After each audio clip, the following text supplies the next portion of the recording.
भुजलाल शर्मा ने गुरुवार को मुख्यमंत्री निवास पर वीडियो कॉन्फ्रेंस की। सीएम भुजलाल शर्मा ने वीडियो कॉन्फ्रेंस के माध्यम से विभिन्न राज्यों के पदस्थापित राजस्थानी मूल के भारतीय प्रशासनिक सेवा के उच्च अधिकारियों के साथ बैठक की। यह संवाद आगामी 10 दिसंबर को आयोजित होने वाले प्रवासी राजस्थानी दिवस को लेकर किया गया। इस दौरान मुख्यमंत्री ने सभी अधिकारियों को इस महत्वपूर्ण आयोजन के शामिल होने के लिए व्यक्तिगत रूप से आमंत्रित किया। तो मुख्यमंत्री भुजलाल शर्मा ने आज वीडियो कॉन्फ्रेंस की आईएएस अधिकारियों के साथ। मुख्यमंत्री भुजलाल शर्मा ने वीडियो कॉन्फ्रेंस के जरिए बैठक की। प्रवासी राजस्थानी दिवस को लेकर यह बैठक हुई और मुख्यमंत्री भुजलाल शर्मा ने सभी को इस महत्वपूर्ण आयोजन में शामिल होने के लिए व्यक्तिगत रूप से आमंत्रित किया। तो जयपुर से खबर हम आपको बता रहे हैं, जहां मुख्यमंत्री भुजलाल शर्मा ने आज मुख्यमंत्री निवास पर वीडियो कॉन्फ्रेंस की आईएएस अधिकारियों के साथ। वीडियो कॉन्फ्रेंस मुख्यमंत्री भुजलाल शर्मा ने की। जयपुर से खबर है, जहां केंद्रीय कारागृह में निषिद्ध सामग्री मिलने का सिलसिला लगातार जारी है। वार्ड नंबर 7 के शौचालय में मोबाइल मिला है। जेल प्रहरी मुनीश गुर्जर ने लालकोटी थाने में रिपोर्ट दर्ज कराई है। एएसआई मनोज कुमार को जांच सौंपी गई है और अब तक 2 दर्जन से ज्यादा निषिद्ध यहां पर सामग्री मिल चुकी है। तो केंद्रीय कारागृह में मोबाइल मिलने का सिलसिला लगातार जारी है और आज एक बार फिर से शौचालय में मोबाइल मिला है। एएसआई मनोज कुमार को इस पूरे मामले की जांच सौंपी गई है। अब तक 2 दर्जन से अधिक निषिद्ध सामग्री जेल में मिल चुकी है।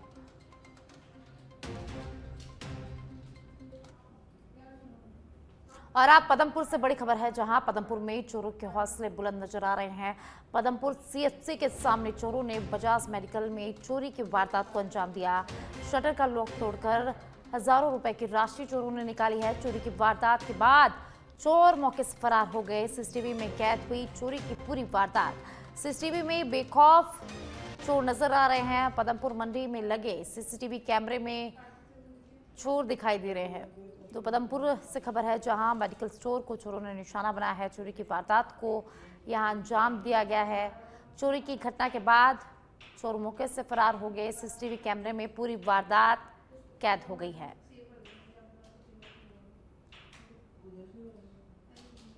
तो चोरों ने बजाज मेडिकल में चोरी की वारदात को अंजाम दिया। शटर का लॉक तोड़कर हजारों रुपए की राशि चोर निकालकर यहां से फरार हो गए।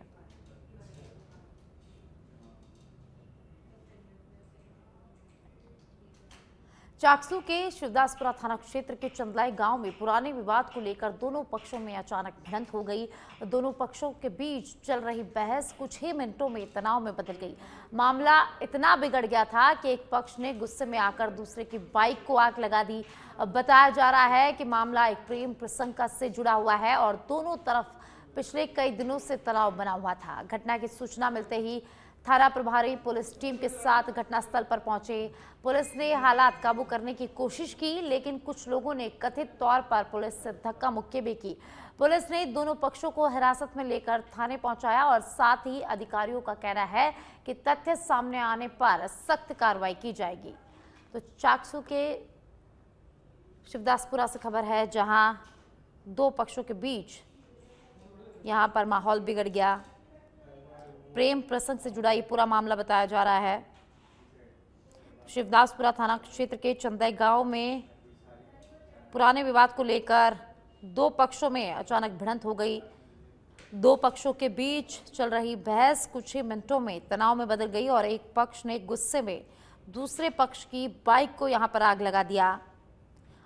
तो जानकारी के अनुसार प्रेम प्रसंग का ये मामला बताया जा रहा है। दोनों ही पक्षों में पिछले कई दिनों से तनाव चल रहा था और अब यहां पर विवाद हो गया। सूचना मिलने पर पुलिस टीम मौके पर पहुंची। पुलिस ने हालत काबू करने की कोशिश की, लेकिन कुछ लोगों ने कथित तौर पर पुलिस से भी यहां पर धक्का मुक्की की।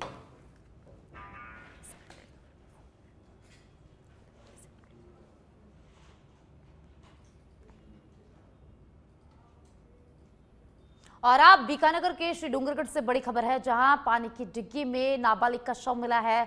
सेरुणा थाना क्षेत्र के भुजास गांव के खेत की घटना है। ढाणी में मां के साथ ये नाबालिग बालिका रहती थी। घटना की जानकारी मिलने पर सेरुणा पुलिस मौके पर पहुंची। बड़ी संख्या में ग्रामीण इकट्ठे हो गए। कारणों का अभी तक खुलासा यहां पर नहीं हो पाया है। शव को मोर्चरी में भिजवाया गया है। पुलिस अब इस पूरे मामले की जांच में जुट गई है। तो बीकानेर के श्री डूंगरगढ़ से बड़ी खबर है, जहां एक पानी की डिग्गी में नाबालिग का शव मिला है। शव मिलने से इलाके में सनसनी फैल गई। सेरुणा थाना क्षेत्र के भोजास गांव के खेत की पूरी घटना है, जहां पानी की डिग्गी में एक नाबालिग का शव मिला है। घटना की जानकारी मिलते ही सेरुणा पुलिस मौके पर पहुंची। बड़ी संख्या में जो ग्रामीण है वो घटनास्थल पर एकत्रित हो गए। हालांकि अभी तक कारणों का खुलासा यहां पर नहीं हो पाया है। वहीं पुलिस ने शव को अस्पताल की मोर्चरी में रखवाया है और अब पुलिस इस पूरे मामले की जांच में जुट गई है।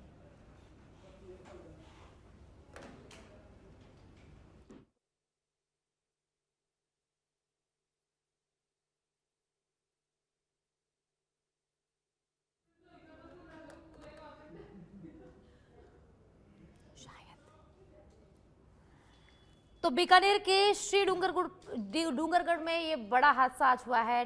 पानी की डिग्गी में एक नाबालिग का शव यहां पर मिला है। सेरुणा थाना क्षेत्र के भुजास गांव का ये पूरा मामला है, जहां आज एक नाबालिग का शव पानी की डिग्गी में मिला। शव मिलने से इलाके में सनसनी फैल गई। घटनास्थल पर ग्रामीणों की भीड़ इकट्ठा हो गई। सूचना मिलते ही पुलिस भी मौके पर पहुंची। पुलिस ने शव को अपने कब्जे में लिया और अस्पताल की मोर्चरी में रखवाया है और अब पुलिस इस पूरे मामले की जांच में जुट गई है।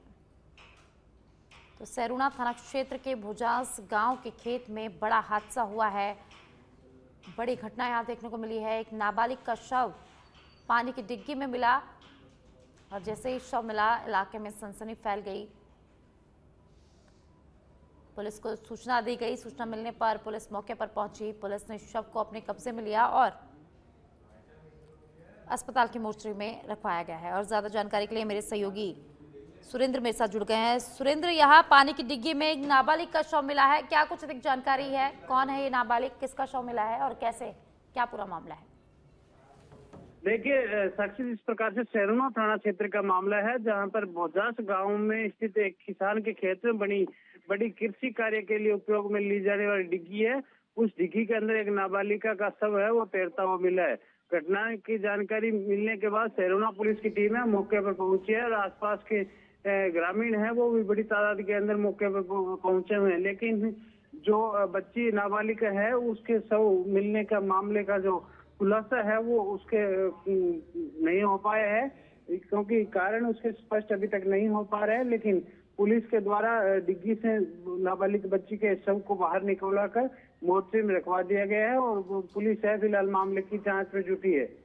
जी बहुत बहुत शुक्रिया सुरेंद्र इस तमाम जानकारी के लिए।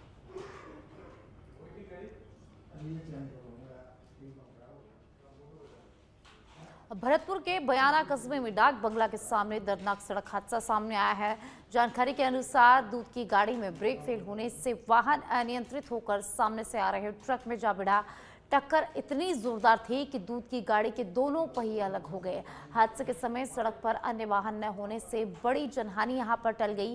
प्रत्यक्षदर्शियों ने बताया कि दूध की गाड़ी के ब्रेक फेल होते ही चालक कुछ समझ पाता इससे पहले ही टक्कर हो गई।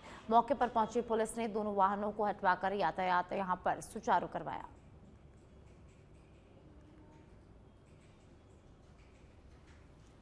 तो बयाना से खबर है, जहां दूध की पिकअप का ब्रेक फेल हो गया और वो सामने से आ रहे वाहन में जा भिड़ी।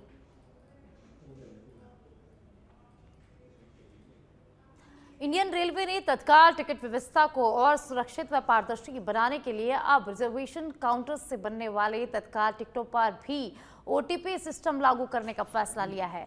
ऑनलाइन की तरह अब काउंटर बुकिंग में भी यात्री के मोबाइल नंबर पर आने वाली ओटीपी के सही वेरिफिकेशन के बाद ही टिकट जारी होगा। जिससे अवैध बुकिंग और दलाली पर रोक लगेगी। 17 नवंबर 2025 से 52 ट्रेनों में सफल ट्रायल के बाद इसे देश भर में लागू करने की तैयारी पूरी हो गई है। इससे पहले जुलाई में ऑनलाइन तत्काल टिकट के लिए आधार वेरिफिकेशन और अक्टूबर में सामान्य टिकटों की पहले दिन की बुकिंग पर OTP सिस्टम लागू किया गया था। नई व्यवस्था से वास्तविक यात्रियों को तत्काल टिकट मिलने की संभावनाएं बढ़ेंगी और टिकटिंग प्रक्रिया अधिक सुरक्षित और भरोसेमंद बनेगी।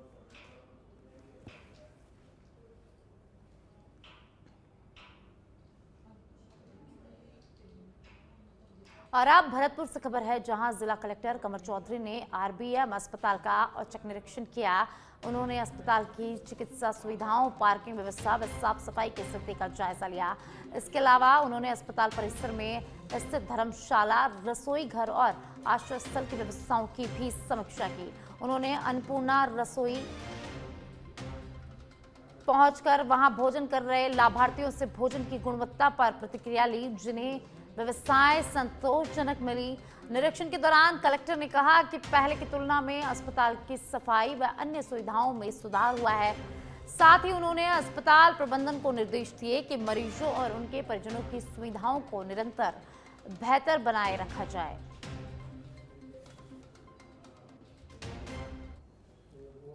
मैंने जैसे पहले भी बताया, हॉस्पिटल का पूरा निरीक्षण किया है। काफ़ी अच्छी व्यवस्था है। मैं अभी अन्नपूर्णा रसोई भी देखने आया था, यहाँ पे जो चल रही है। धर्मशाला को भी देखा है। व्यवस्थाएं रुकने के हिसाब से, खाने के हिसाब से काफ़ी ठीक है। और मौसम को लेके भी अच्छे से व्यवस्था कर रखी है। लोगों से भी बात करी है, जो यहाँ पे लाभार्थी हैं वो भी काफ़ी संतुष्ट हैं। जिले में RPF, चाइल्ड लाइन और सृष्टि सेवा संस्थान ने संयुक्त कार्रवाई करते हुए बीती रात डूंगरपुर रेलवे स्टेशन से बाल श्रम के लिए गुजरात जा रहे 22 बच्चों को मुक्त करवाया है। वहीं 3 एजेंट्स को डिटेन भी किया गया है। एजेंट्स डूंगरपुर जिले के विभिन्न गांवों से बच्चों को कैटरिंग कार्य के लिए गुजरात ले जा रहे थे। ये सभी चित्तौड़गढ़ से असरावा जाने वाली ट्रेन में बैठकर जाने का इंतजार कर रहे थे। डूंगरपुर जिले में बाल अधिकारिता विभाग की ओर से संचालित चाइल्ड लाइन के समन्वयक ने बताया कि डूंगरपुर रेलवे स्टेशन से RPF से सूचना मिली थी कि रेलवे स्टेशन पर कुछ बच्चे आए हुए हैं और गुजरात बाल श्रम के लिए जाने की आशंका थी। बाल श्रमिकों को मुक्त करवाने के बाद टीम ने CWC के समक्ष मामला पेश किया, जहां से CWC ने बाल श्रमिकों को बाल संप्रेषण गृह भेजने के निर्देश दिए। साथ ही एजेंट्स के खिलाफ कानूनी कार्रवाई के भी यहां निर्देश दिए गए। GRP, रेलवे पुलिस, सृष्टि सेवा समिति 1098 चाइल्ड हेल्पलाइन के माध्यम से 22 बच्चों को बाल श्रम से मुक्त करवाए गए हैं। वो यहाँ से अहमदाबाद बाल श्रम के लिए जा रहे थे और अभी इनको राजकीय किशोर गृह में आश्रय दिया जा रहा है। उपयुक्त काउंसलिंग, पोषण और स्वास्थ्य परीक्षण के बाद परिजनों से संपर्क कर उन्हें वापस पुनर्वासित कर दिया। सुजानगढ़ के लायंस क्लब एवं सेठ चिमनीराम जाजोदिया चैरिटेबल ट्रस्ट की संयुक्त पहल में बुधवार शाम महेश्वरी भवन में अधिवक्ता सम्मान दिवस और विधिक जागरूकता शिविर का आयोजन किया गया। इस कार्यक्रम में क्षेत्र के वरिष्ठ अधिवक्ताओं को न्याय गौरव सम्मान से नवाजा गया। कार्यक्रम के मुख्य अतिथि अपर जिला एवं सत्र मजिस्ट्रेट शरद कुमार व्यास रहे। विशिष्ट अतिथियों में ADJ महेंद्र प्रताप भाटी, ACJAM विकास गजराज, विधायक पुरसा राम गोदारा, लॉयन सोशन सेठी, बार संघ अध्यक्ष गोवर्धन लाल चौधरी और अधिवक्ता निरंजन सोनी व लॉयन डॉक्टर NS नरूका मौजूद रहे। कार्यक्रम का आरंभ दीप प्रज्वलन से किया गया। इसके बाद कई वरिष्ठ अधिवक्ताओं जैसे एडवोकेट संतोष चंद प्रजापत, पूसाराम सोनिया सर, सुरेंद्र कुमार मिश्रा, राम सिंह राजपूत सहित अन्य को न्याय गौरव सम्मान से सम्मानित किया गया। कार्यक्रम का संचालन CA रोहित शर्मा, चित्रा जगवानी और मोनिका सोनी ने मिलकर किया। इस तरह का आयोजन स्थानीय अधिवक्ताओं को सम्मान देने के साथ विधिक जागरूकता फैलाने का भी प्रयास है, जिससे न्याय और कानून प्रक्रिया को आम लोगों तक पहुंचाने में मदद मिलेगी।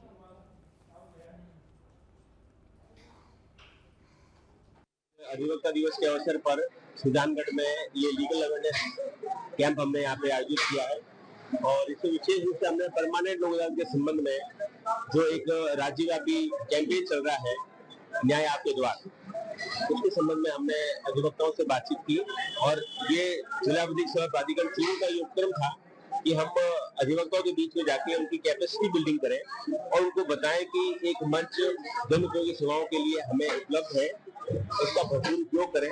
ये जन उपयोगी सेवाओं के जो मामले हैं वो न्यायालयों में अनावश्यक चितावा नगर पालिका ने शहर को अतिक्रमण मुक्त बनाने के लिए पुरानी रोड से कबूतरखाना मार्ग होते हुए नया बस स्टैंड तक अतिक्रमण हटाओ अभियान तेज कर दिया है। जेसीबी की मदद से दुकानों के आगे बने खुर्रे, टीन शेड, इंटरलॉकिंग, टाइल्स सहित कच्चे पक्के अवैध निर्माण हटाए जा रहे हैं। कार्रवाई से पहले टीम ने दुकानदारों को समझाइश देकर स्वेच्छा से अतिक्रमण हटाने के लिए प्रेरित किया, जिस पर अधिकांश ने सहयोग भी किया। हटाए गए मलबे को तुरंत ट्रैक्टर ट्रॉली से निस्तारित किया जा रहा है। पालिका प्रशासन ने स्पष्ट किया कि यह अभियान लगातार जारी रहेगा और नियमों का उल्लंघन करने वालों पर सख्त कार्रवाई की जाएगी।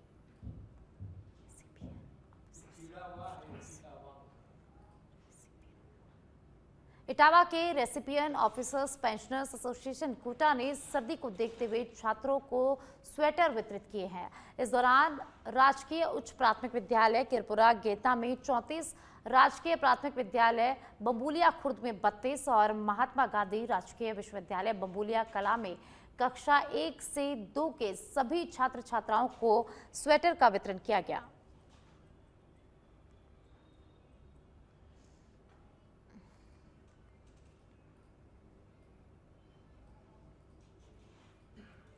सिरोही के पिंडवाड़ा से खबर है, जहां पिंडवाड़ा के इंदिरा कॉलोनी में चोरी का मामला सामने आया है। अज्ञात चोरों ने दिन दहाड़े चोरी की वारदात को यहां पर अंजाम दिया है।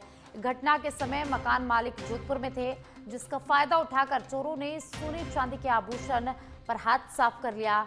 स्थानीय लोगों ने वारदात की सूचना पिंडवाड़ा पुलिस को दी और लगातार बढ़ रही चोरी की घटनाओं से नगरवासियों में भय का माहौल है।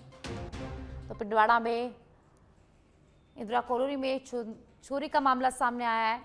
जो मकान वाले घर वाले थे वे सभी चोरी के वक्त जोधपुर थे। अज्ञात चोरों ने दिन दहाड़े यहां पर चोरी की वारदात को अंजाम दिया है।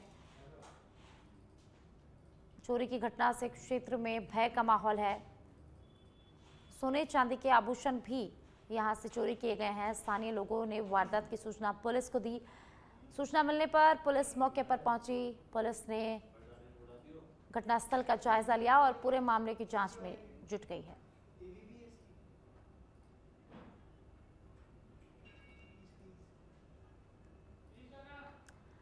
तो सिरोही के पिंडवाड़ा से खबर है, जहां दिन दहाड़े अज्ञात चोरों ने एक मकान को निशाना बनाया। तो घर वाले वो सभी चोरी की वारदात के समय जोधपुर में थे, जिसका फायदा उठाकर चोरों ने चोरी की वारदात को अंजाम दिया। चांदी सोने के आभूषण यहां से फरार कर लिया। तो पिंडवाड़ा के इंदिरा कॉलोनी की पूरी घटना है। आसपास के लोगों ने तुरंत इसकी सूचना पुलिस को दी। पुलिस सूचना मिलते ही मौके पर पहुंची। पुलिस ने घटनास्थल का जायजा लिया और उसके बाद अब मामले की जांच पुलिस ने शुरू कर दी है। तो लगातार बढ़ रही चोरी की घटनाओं से नगरवासियों में भय का माहौल है। पिंडवाड़ा के इंदिरा कॉलोनी का ये पूरा मामला है, जहां चोरों ने दिन दहाड़े एक मकान को निशाना बनाया है। दिन दहाड़े चोरी की वारदात को यहां अंजाम दिया है। आपको बता दें कि घटना के समय घर वाले जोधपुर में थे। उसके बाद चोरों ने इसका फायदा उठाया और चोरी की वारदात को अंजाम दिया।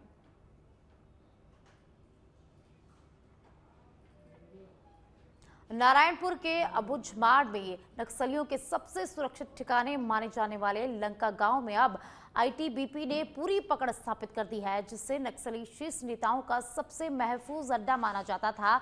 कभी ऐसा समय था जब यहां प्रवेश करना सुरक्षा बलों के लिए भी बड़ी चुनौती होता था, लेकिन लगातार सर्च ऑपरेशन और दबाव के बाद जवानों ने न सिर्फ इस इलाके को सुरक्षित बनाया, बल्कि नक्सलियों की रणनीतिक गतिविधियों को भी ध्वस्त कर दिया। यह वह क्षेत्र था जहां नक्सली अपने शीर्ष नेताओं की बैठकें करते थे और छोटे कैडर को मुठभेड़ से लेकर जनताना सरकार के विस्तार तक की ट्रेनिंग देते थे, जिसे वे दंडकारण्य, अबुझमाड़, इंद्रावती, उत्तर बस्तर, महाराष्ट्र और तेलंगाना तक फैलाते थे। अब आईटीबीपी की मौजूदगी ने इस नक्सली लंका में उनकी आखिरी पकड़ भी तोड़ दी है। बीते 4 दशकों से नक्सलियों की गढ़ पर जिस प्रकार से जनातना सरकार का राज चलता था, जिस इलाके को कभी नक्सलियों का लंका कहा जाता था, उस लंका में नक्सलियों का जनातना सरकार चलता था उस लंका में कभी नक्सलियों की हथियारों के दम पर उनकी ताकतें बोलती थी, अब उस इलाके को पूरी तरीके से सुरक्षा बलों ने अपने कब्जे में लेकर उस लंका में अपना कैंप स्थापित किया है। सरकार की बुनियादी सुविधाओं को कैंप एस्टेब्लिश कर जो है अब वहाँ तक पहुँचाया जा रहा है। ऐसे में यहाँ पे सर हैं, उनसे बातचीत करेंगे और जानेंगे कि किस प्रकार से वो यहाँ पे अभी रहकर बच्चों को शिक्षा दे रहे हैं। सर पहले तो अपना नाम बताएँगे? मेरा नाम नूरू नाम नेतम। हुँ। कब से आप यहाँ पे शिक्षा दे रहे हैं?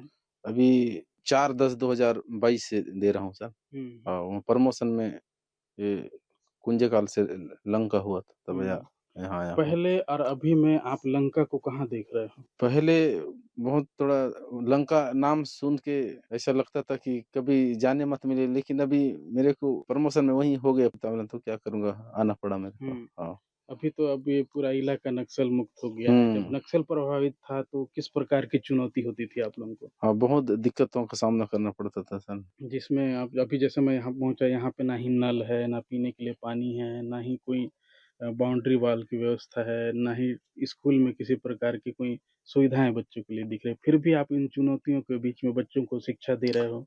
क्या करूँगा सर, सरकार को अपने पेट के लिए तो आना तो पड़ता ही है। कभी ऐसा हुआ कि आपका और नक्सलियों का आमना-सामना हुआ, नक्सलियों ने किसी की चीज़ को लेकर आपको मना ही किया होगा? पहले तो उतना मुलाकात नहीं हुआ सर, अभी जब से आया हूँ तब से। हुँ, तो हुँ। कभी उधर होता था, हुँ। उतना नहीं हुआ अभी। तो जैसे अब यहाँ पे सरकार कैंप खोल चुकी है, कैंप खोलने के बाद जो अब यहाँ पे विकास कार्य तेज़ी से होंगे, तो ऐसे में आप स्कूल के लिए किन-किन सुविधाओं का माँग करना चाहोगे? हाँ, स्कूल अभी सुविधा कैंप मन खुल गए हैं, तो पहले तो मैं वही आने वाले भविष्य के लिए बच्चों के लिए आश्रमशाला हो अच्छा, उसके बाद स्कूल संस्था हो, हुँ, पीने का पानी, लाइट, यातायात के साधन के लिए रोड और नदी में इंद्रावती नदी में ब्रिज ज हुँ। ज ज ज़रूरी है सर, नहीं तो आपने देखा होगा हम क्योंकि लोग आप सामान अबू-जाड़ में कई साल से नौकरी कर रहे हैं, तो इस प्रकार की अगर बिल्डिंगें होती हैं, तो उन्हें नक्सली जो है तोड़ देते हैं, लेकिन यहाँ का बिल्डिंग अभी भी सुरक्षित दिख रहा है। हाँ, सुरक्षित तो है सर। हुँ, हाँ, तो कितने टीचर्स हो आप यहाँ पे? यहाँ 4 टीचर हैं, हुँ, पीएस में 2 हैं और हुँ। एमएस में 2 हैं। जैसे बच्चों को राशन-पानी ये सब लाने का होता होगा, तो कहाँ से आप हम लेके लोग सर वो बेदरे से लाते हैं, नदी नदी पार करके हुँ, इंद्रावती नाव में, और फिर वहाँ हम लोग राशन लाते हैं, तो बाकी साल भर के लिए बात करे रहते हैं, कुड़ुकमन को 5-6 बोरा कुड़ुकमन को देते हैं, हुँ, और उसके बाद फिर साल भर वो देना नहीं पड़ता है किराया-विराया। हुँ। और अब रोड का निर्माण अभी चल रहा है, लेकिन फिर भी आवाजाही के लिए सुविधा हो गया है। जी। तो पहले तो आप किधर से आते थे? नारायणपुर से जैसे आपको आना होता तो कहाँ-कहाँ? नारायणपुर से वर्षा से निकलते तो वर्षा दौड़ई होते हुए कड़ेनार, सातधार, सातधार से बारसूर, बारसूर से बड़े तुमनार, भैरमगढ़, भैरमगढ़ से सीधा बीजापुर, नेमेड़, नेमेड़ से फिर कुटरू, बेदरे, बेदरे नदी पार करके फिर पैदल इधर लंका पहुँचे। लगभग कितना किलोमीटर का दूरी वो तय कम करते से थे? कम 250 से 260 किलोमीटर लगभग। बच्चों को शिक्षा देने में जो परेशानियाँ होती थी, उसमें ये किसी को बोल भी नहीं पाते थे क्योंकि उस समय पूरा नक्सल प्रभावित क्षेत्र था। लेकिन अब सरकार की लगातार जॉइंट ऑपरेशनों से पूरे इलाके को नक्सल मुक्त करने के प्रयास में अब अंतिम पड़ाव पर है। लगभग अबुझमाड़ में शून्य के तौर पर नक्सलवाद की गतिविधियों को देखा जा रहा है। ऐसे में अब शिक्षा, स्वास्थ्य और सड़क को लेकर जल्द से जल्द सरकार उन इलाकों तक पहुंच रही है जिनका इंतजार अबुझमाड़ के ग्रामीण बीते 4 दशकों से कर रहे थे। मैं रोशन ठाकुर, सच भी धड़क के लिए, अबुझमाड़।